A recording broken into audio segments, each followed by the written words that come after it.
I mentioned that to Tammy this morning. She just looked at me, rolled her eyeballs. Yeah. The title of today's lesson is When Your Circumstances Fall Short. Passage comes from 2 Corinthians chapter 1, verses 8 through 10, and chapter 12, verses 6 through 10. The point of today's lesson is when is God's grace will sustain you through life circumstances. In 2 Corinthians chapter 1, verses 8 through 10, Paul tells the Corinthians about it, where he and his companions were crushed beyond their strength, felt condemned to death, and despaired of life. Also, they would learn to rely not on themselves, but on God, the one who raises the dead. He emphasizes that God delivered them from this deadly peril and that he will deliver them again, showing his confidence that God's faithfulness to save extends through future troubles. A message of hope through suffering. Can you think of a time when you were put in a position of suffering? Anybody want to share that? I think every day in life, God throws things at us that we have to deal with. It could be a death in the family. It could be a wayward child that's not doing good things in life. Or it could be anything like that God tests us to see if we realize that through Him, He'll sustain us through it. Paul describes severe suffering in Asia. He's talking about the riots and persecution. We looked at the news this morning. The Jewish people in Australia were shot and killed. And the Jews continue to be, chastised and basically given no hope. And through Jesus Christ, though, they have a way out. And that's what people have to realize.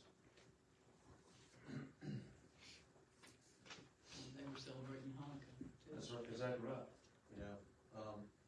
Serving over there and spending, the better part of 23 months over there in Iraq. I've seen that a lot. The Christians were always quiet because you had the Shia and the Sunni Muslims that weren't friendly to the Kurdish people, which mostly the Kurdish folks were Christians, and they're very westernized. And Saddam Hussein hated that, and he tried every chance he could get. I mean, back in the early 80s, late 70s, early 80s, he dropped nerve gas and stuff on his people in Kurdistan, killed a lot of people, and not because of to take it over. He just wanted to get rid of what he called a cancer in the country of Iraq, is what it was, essentially, to him. Mark, how do you tell the difference? How can we as observers? Well, first of all, you have to be ever vigilant. Recognize, the good in a person, will always come through. But then you got those people out there that mean harm to others. I can be honest with you. I can tell you, I never seen an Arab when I was in Iraq that was honest. They would tell you one thing and they would do another. And I'm talking about people that was on the inside with us. These guys were our interpreters. They had the language. They did the language barrier with us and the Iraqi forces. Deal with the people, the sheiks in the communities and stuff like that. And I really couldn't trust any of them. I had a couple of interpreters that were Christians quietly. Had one guy. Hader was his name, and he had a wife and 3 kids, 3 small children. They were probably 2, 3, and 4 years old, if not younger. And he come to us one day, and he told the captain his family was being threatened, and he wanted to go back home and go and leave and see them, take a couple weeks off. And he was a very hard-working man. He was usually up with me because my driver and me, we had coffee going at 4 o'clock in the morning. you know, because he was at duty in Combat Operations Center, and he came in and asked to get up Conway.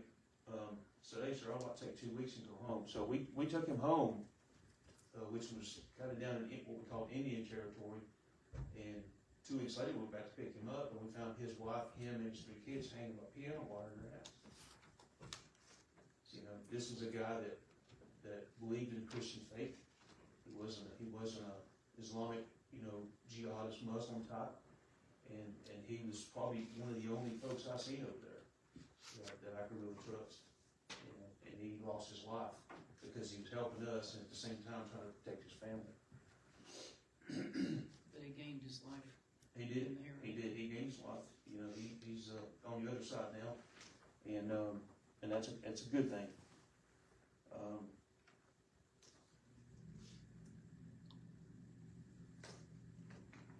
Paul talks about the shift of, you know, from self-reliance. A lot of times we think that when we come up against problems, we can just face it on our own. A lot of people, you know, do that. I do it all the time.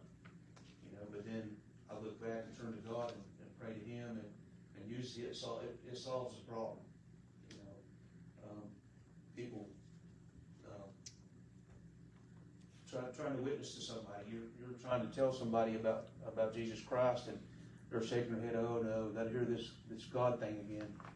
You know, or my niece was up yesterday and she was talking about some kids her age group calls Jesus the Sky Daddy. You know, I mean, my niece is a Christian. She's a Christian girl, and she believes in Jesus Christ and His Father. But she was talking about with me and Tammy yesterday of just how her generation or her age group talks about Jesus Christ, and she just says she kind of shook her head.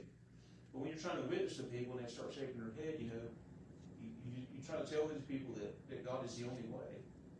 And some of them have that deer in the headlights. Like, what are you talking about? You know, I've made comments before on social media about, you know, maybe witnessing to people on social media a little bit.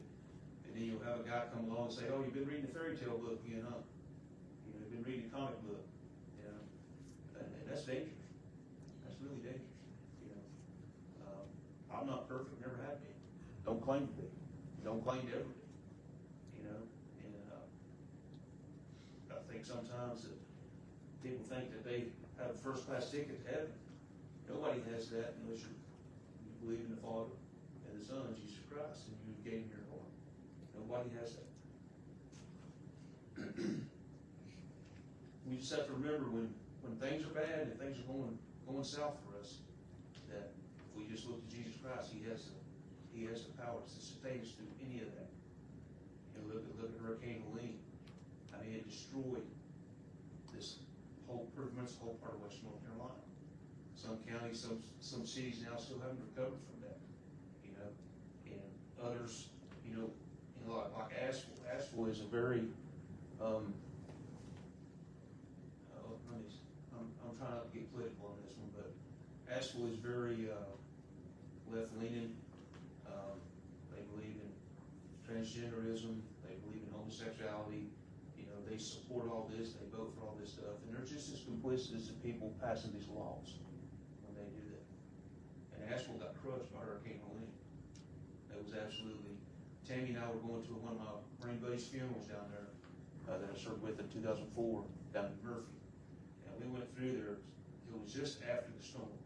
And I have never in my life seen such devastation as I seen, especially through Swanoa up into Asheville. And even going through the town coming back, you can see the mud was up on the second floor of the buildings where the river washed everything down through there. And those people still today practice the same stuff they've been practicing. And that's a haven for people who accept homosexuality and transgenderism. And those people are bound for hell unless they turn to God and put their faith and trust in Him. God had already rescued Paul and his fellow man, and Paul expressed a firm hope in God that he would continue to deliver them in the future. This passage highlights the suffering isn't the end. It means to foster deep dependence of God's saving power, even amidst near-death experiences. For providing a model for the Corinthians facing their own challenges. Who in here can, by raising hands, who in here has faced a challenge that sometime you just thought that all hope was gone, and you just looked to Jesus Christ and He's fixed the problem? That happens though. I mean, that has happened to me, I don't know how many times. It's like I told Tammy the other night, we were talking. In 2004, I should not have walked out of that desert in Iraq. I should have been in the box on 3 different occasions. But I always knelt by my right front tire when we was heading out on patrol and prayed to God just to get us out and get us back safe and make sure I was all right. And I come back to the gate every time. You know, and still, you know, I never lost faith in God, but I didn't put everything in His hands either. So I was kind of still guilty in a way, but He did pull me through it and showed me that He does have the power to sustain me through anything. Okay? We'll read into our verses. We'll read them now. 2 Corinthians 1, 8 through 10. For we would not, brethren, have you ignorant of our trouble which came to us in Asia, that we were pressed out of measure above strength, insomuch that we despaired even of life.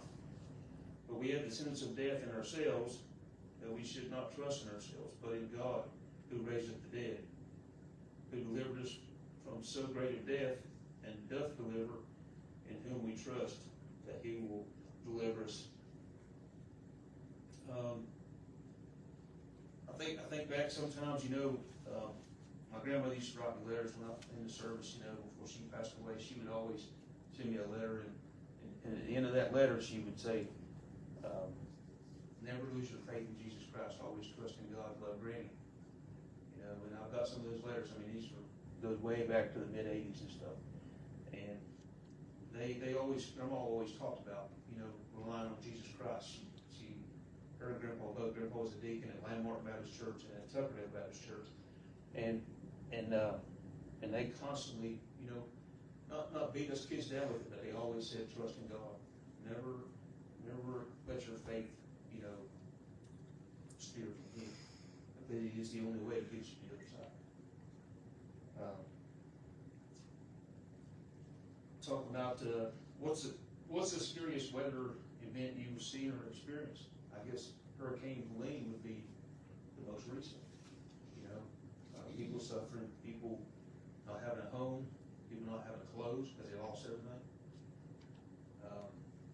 There's a lady in the river, I think this is up Preston or somewhere, she was going down the river basically hanging on to something. Some guy that wasn't even from here couldn't watch her drown, so he tied a rope to him and jumped in the water and went and saved her.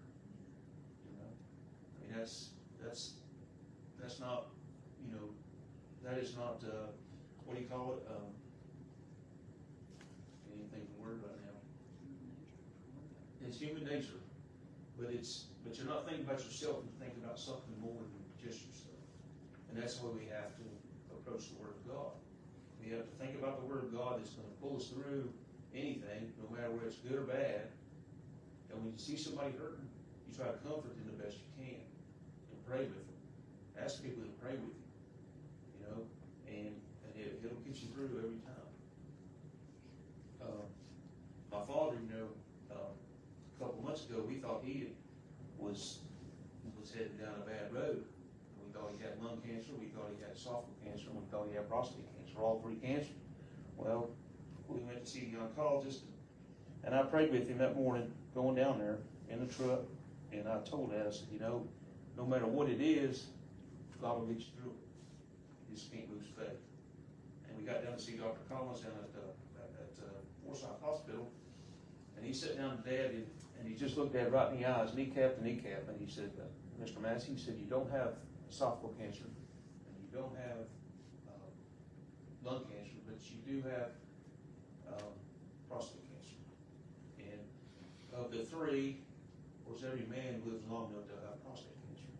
But they started down on medication now that has basically shrunk everything back to where now he's living pretty much a normal life. He looks better in the face, you know. And I told Dad to continue to pray about that because, you know, God will get him through it. And I said, and no matter what it is, we'll fight it to the end, you know. And he's doing much better today.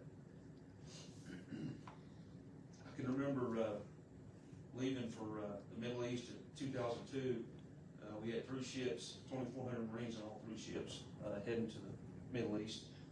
And had the biggest ship I was on, that was the helicopter carrier.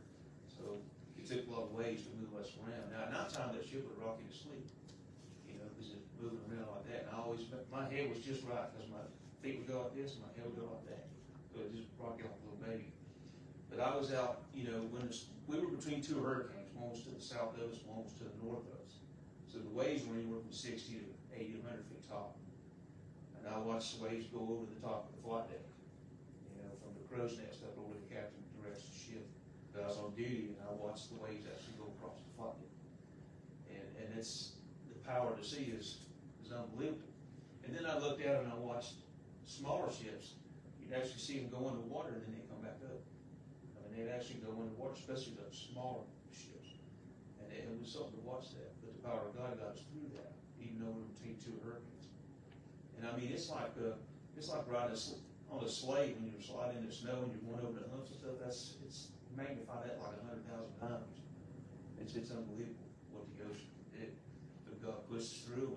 We arrived in the Mediterranean Sea 2 weeks later.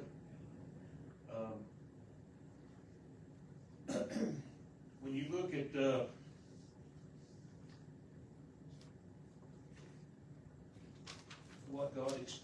what Paul experienced, and then comparing it to your life, when have you found hope when you felt overwhelmed?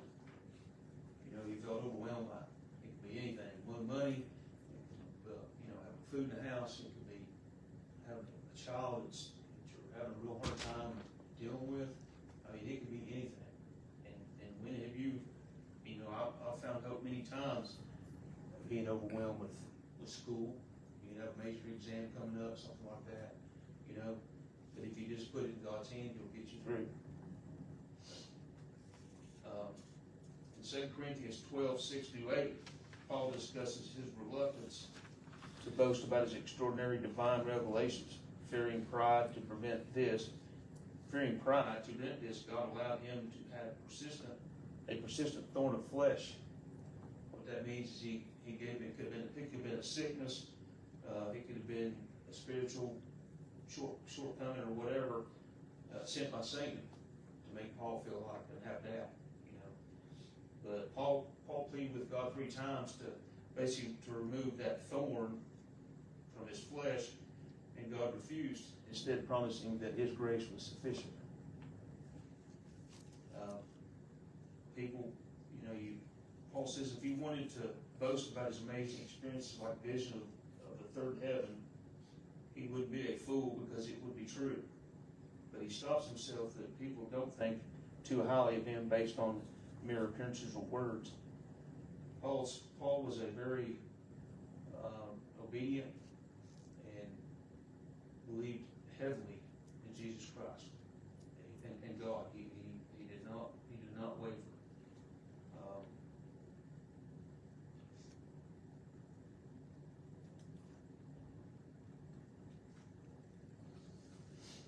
Nature. You were talking about the ship and all, and even circumstances, that God doesn't promise to take them away, but He promises to give us peace. Right. We look to Him Right. to handle, to go through the situation. I mean, He's going to throw things at you. He's going to test you. You get tested every day. That means it's going to go away. That's right. You know, being a Christian is one of the hardest things. I've heard Bill Graham talk about this. Being a Christian is the hardest thing that you can possibly do. Because you have to maintain your belief in God and His Son Jesus Christ. You have to face everything in life that's going on around us.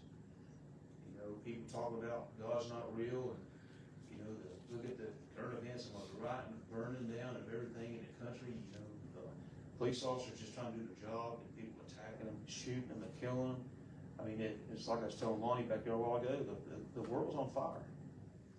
You know, and Christians we are that group of people that have to stay steadfast and maintain our beliefs in God and never let that fail.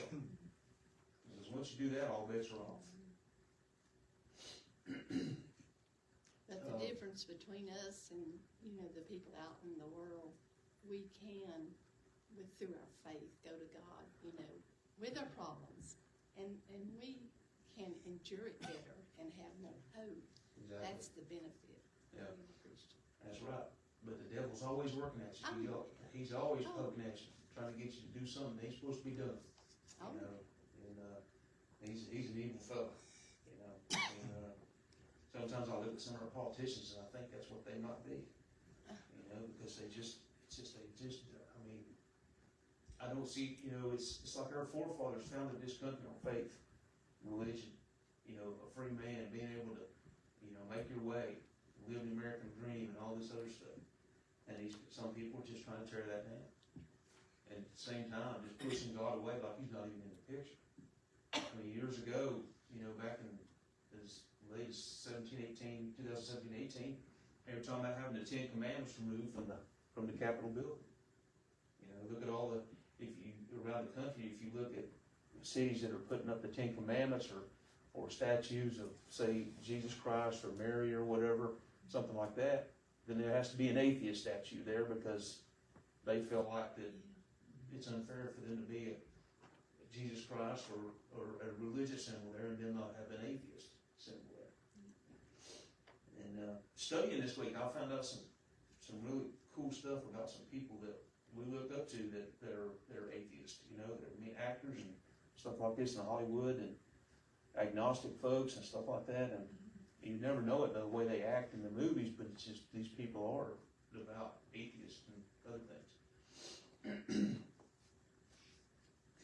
When can you look back in a time in your life that you've seen someone maybe dealing with a problem that never seems to go away? And this could be a friend, it could be a brother, sister, you know, be a parent. Sometimes, you know, people, like I say, people get cancer, you know, and today's world, cancer can be like that. It can be slowed down, maybe not cured, but it can be slowed down and make your life a little more livable.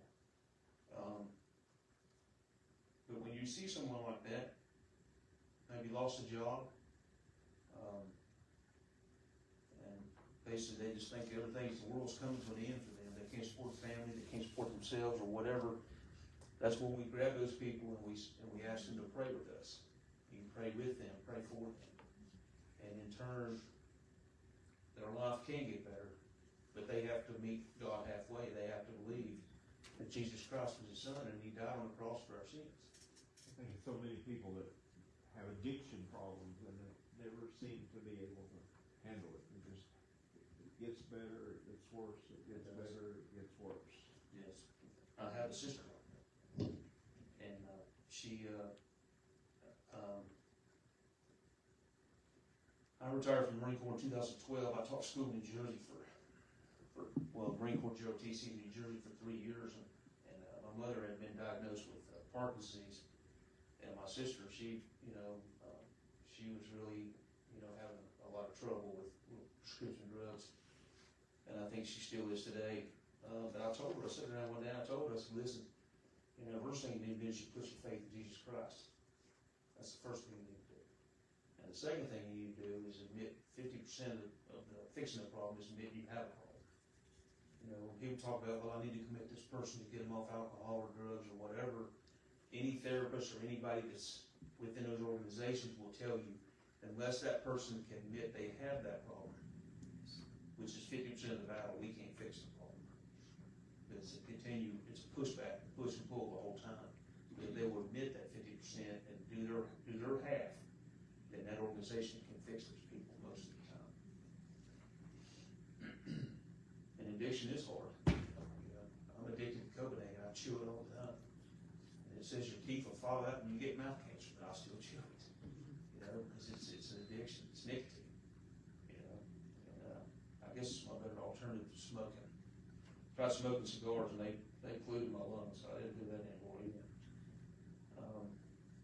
Has everybody in the congregation ever known a church member to get arrested for like a DUI or spousal abuse or anything like that? It's not common here, but it is in other places.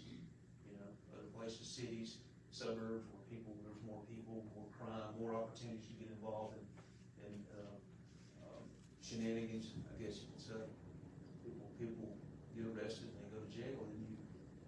looks at them, they go to help them.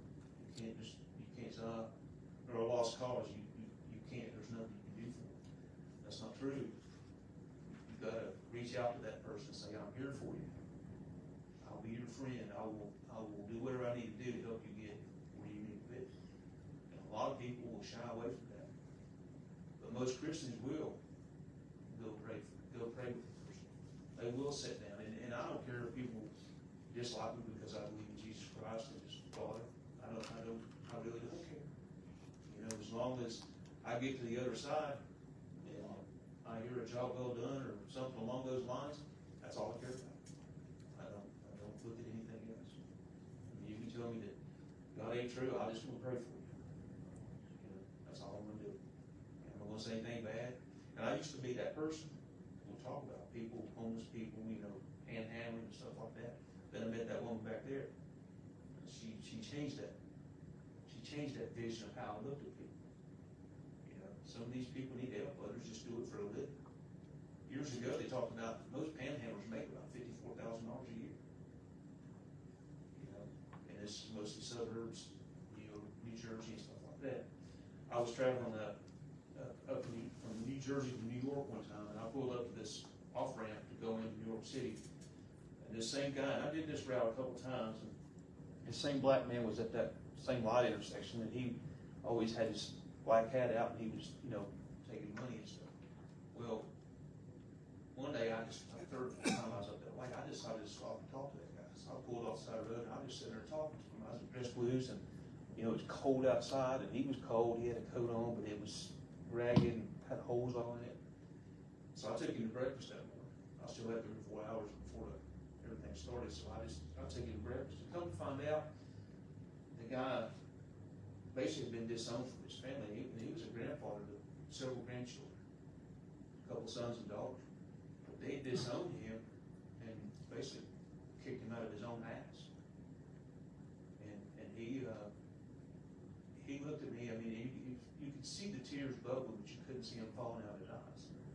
And the guy believed in Jesus Christ. He believed in God. And he believed in everything he needed to do. But he just said, I'm never going to be able to fix this.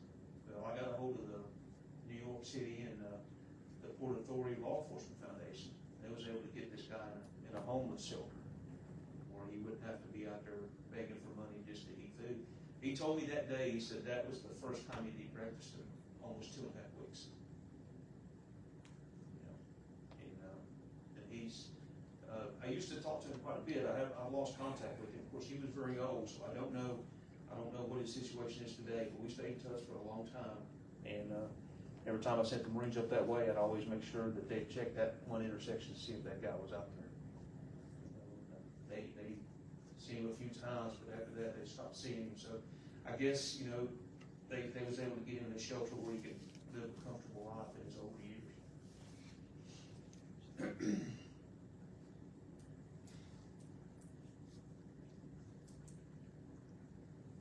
Okay, question number 4. Before we get into that, we'll read the next set of verses. 2 Corinthians 12, 6 through 8. For though I would desire to glory, I shall not be a fool, for I will say the truth, but now I forbear, lest any man should think of me above that which he seeth me to be, or that he heareth of me, unless I shall be exalted above measure through the abundance of the revelations. There was given to me a thorn of flesh, the messenger of Satan to buffet me, lest I should be exalted above measure. For this thing I besought the Lord thrice, that it might depart from me. See, the Lord, he gave put that basically that thorn or that sickness in Paul's side, and I think at that time he was testing Paul to see if he was going to, remain true to God. And that's when you get back to being the hardest thing you're doing. Even Bill Graham said it. The hardest thing you'll ever do in life is to try to be a worthy and honest and faithful Christian. Because there's always somebody attacking your being of trying to do just that. We see it every day. worked with a bunch of guys, and every other word out of their mouth was a curse word. You know? And I can remember days when my mouth was like that. You know, but now I can push that away. I can move that aside and just keep pushing forward. And I'm thankful for that. When in your lifetime have you seen God's grace be enough in a difficult situation? Anybody want to hope that?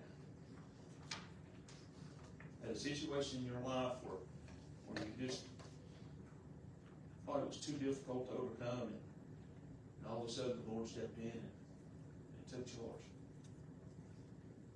Remember, the faith of a mustard seed is all you have to have. And a mustard seed is basically microscopic. To believe in Jesus, believe in God the Father. And God's He's going to push you through. But you got to believe in Him. And you got to know it's going to happen. Okay?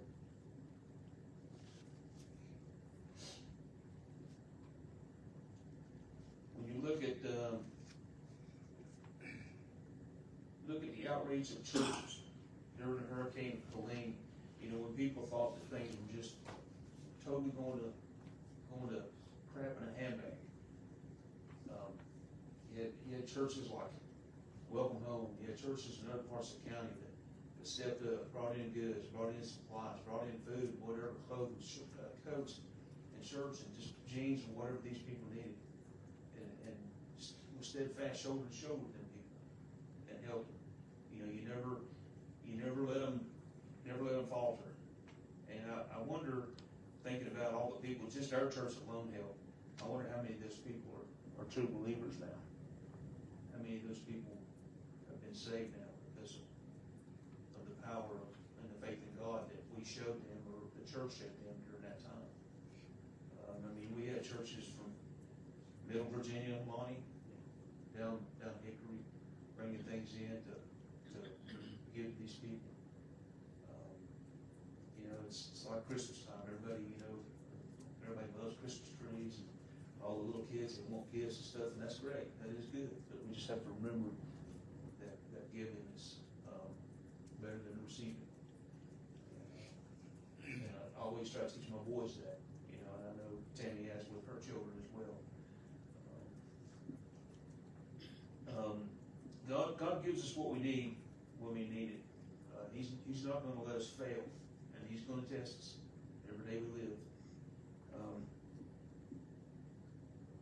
Your ability to carry the cross and be a faithful servant to the Lord and to Jesus Christ is paramount in your ability to get to heaven in eternity. A lot of people question, I was reading this during study this week, a lot of people question where you go when you die. I know the Bible talks about, you know, torment. I hear some people say, well, you're like in a holding place. You know, some religious leaders say you're in a holding place, waiting to go, but you're still in torment, or you go to heaven. What's your take on that, Lonnie? I think you go to heaven if you're saved. Right. I do too. I think I fully believe that. I believe that once you take your last breath on earth, you know, it's like Lazarus and the rich man. You know, that's exactly right. That's exactly right. I know one time my mom, when she had heart disease, she was probably close to her last year of her life, and Dad would go to the grocery store on Wednesday, you set your clock by. Now it's Tuesday. It used to be Wednesday. But Dad said, Mark, I was living at my grandparents' house. I just moved back, and Dad said, Mark, would you mind coming and stay with your mother while I go to the grocery store? I said, yeah, Dad, I'll come down and stay with her. She was always watching Let's Make a Deal or Price is Right. That's what she loved. Or a Western. That's what she was watching. And she was so much like her dad. I know my grandpa Kermit. But she was sitting there, and her head had pulled over to the side, and it was just laid over. She couldn't straighten her head up, and her arm was pulled in like this. And she was sitting in the chair, and she looked uncomfortable, and I told her, I said, I'll never get this. I said, Mom, I said, let me get a pill and put it up under your head, help your head rest better. She goes, don't you worry about my head, son. I'll have a new head before long. You know, she was talking about, she knew that she was in her last days, and she had 2 strokes not long after that, and had to do physical therapy up at Margate, and supposed to be there 21 days, and she told my dad, she's back to day 15, she said, Kenneth, she says, I don't wanna die here, I wanna go home. I know I don't have long left, but I wanna go home. And she went home, and not long after that, she did pass away. But her body was so drawn up, and her fingers and everything, but when she died that morning, my sister, my dad, my brother, were with her, and her body just relaxed, her head straightened up, everything just was just normal. And it was raining real hard outside too. And when she died, the rain stopped just like that, and he started hearing the birds sing. And that was a sign that God was in her life, you know. I just look at that, you know, and remember that really well. And it's tough, you taking care of somebody like that, you know they're not gonna pass away right now, and Parkinson's, cancer, and Alzheimer's, those things just drag out, and they just continuously bleed your body of strength, and you, I mean, look at Michael, you know, that guy, he never lost his faith, and he was in very, very pitiful shape, you know, and back and forth to the hospital, trying this, trying that, and, you know, and Michael's in a better place now, you know, and he told me one day, he said, I know where I'm going when my time's up, you know, and a man had deep faith. So as we look at this lesson and Paul and how his followers and his brethren that he was traveling with through Asia, we look at him as carrying the cross and living in faith. When everybody else thought nothing was possible, Paul never lost faith in Jesus or God. He put his faith in God like we should. When you're weak or strong, it doesn't matter, good or bad. Put your faith in Jesus Christ and God. And know that they're going to be there when your time's up.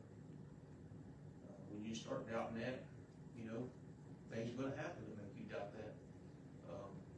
Especially Christians. We're probably challenged or beat up on more than anybody is, I guess. But if you just remember, put your faith in God and His Son, Jesus Christ, you cannot fail. So as we look back, you know, and reflect as we go about this week, reflect on your trials and troubles over, say, the last, 5, 10, 15 years, your lifetime. You know, and what has challenged you and what has made you maybe think that it wasn't possible to come out on the other side. We have to reflect on that and remember how you did it for future trouble that you may face. You know, share your struggles with a friend. You're struggling, you have a friend, ask that friend to pray with you. Pray with that friend. And maybe not only is it going to help you, it may help your friend. And your friend may look at you, if they're not a devout Christian, they may look at you kind of funny and say, well, why are you praying with me? I mean, you never know what you might be able to do just by witnessing to somebody. You know, just always share your struggles with a family member. Ask that person to pray for and be with you, and help you persevere and become a stronger child of God. Serve and seek out those who are struggling. Remind them that God loves them and He is the answer to all of our prayers. Not only will you help that person, you will also strengthen your faith in God. And the last thing I'll say before I close here is, remember, being a Christian and carrying the cross is one of the hardest things you will do. But by faith you will remain strong and overcome any obstacle thrown at you by the devil or anybody that is a non-believer. That's right. And that's all I have on today's lesson. Lonnie, do you have anything you'd like to add? Anybody? Anybody personal experience? Want to talk about? Got about 5 minutes here. Okay. Well, glad to see everybody here today. It's cold out this morning. I think when we leave church around noon, it's supposed to be a wind chill of 3. So it'll be quite cool outside. Tim says, why don't you wear a coat? I said, you're only cold if you feel like you're cold. You just have to let yourself feel cold. And I think I get it honest, I've been in some of the hottest climates and some of the coldest. I've been in some of the hottest climates and the coldest climates, and I've had to persevere because I couldn't get out of it. You remember that, get on up? We bring these metal cans out with food, and and they're hot when they open them up, by the time they get them to your plate to eat them, they're cold. Get all That's all I have, thank you.